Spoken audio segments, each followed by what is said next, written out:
Со месеци хронично болните живеат од ден за ден во страв дали ќе го добијат смртоносниот вирус.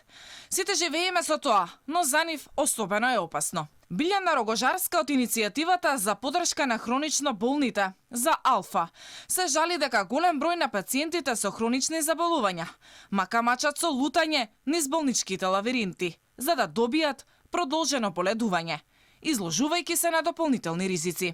Иако одамна добиле ветување од министерот Филипче дека ќе се олеснат правилниците, тоа досега не е направено. Прво утврди дека има административни пречки околу правилниците во Фондот на здравство, па потоа при нашето слушање рече дека ќе направи се тоа побрзо да се реши, па потоа на новинарско прашање исто така одговори дека пред некој ден еве само што се смениле работите, ние имаме сознание од терен дека ништо не е сменето. Јас одговорно тврдам, имам сведоштва од нашите членови дека тоа во пракса не е така.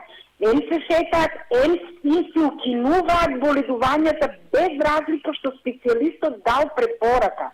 За разлика од информациите на хронично болните дека нема никакви измени во правилникот, ресорниот министер уверува дека промените што се побарани се направени. Дел од правилниците во фондот се веќе променети, значено им е олеснет пристапот до документацијата.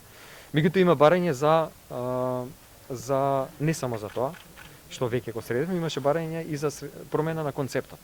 И укажавме зошто е овој концепт навистина добар, да навистина направи проценка лекар-специјалист дали еден пациент со хронична болест треба или не треба да биде дома да отсуствува со работа. Со оглед на тоа што ваквиот правилник е во надлежност на Фондот за здравствено осигурување, Алфа побара одговор за измените, но до почетокот на вестите одговор не добивме.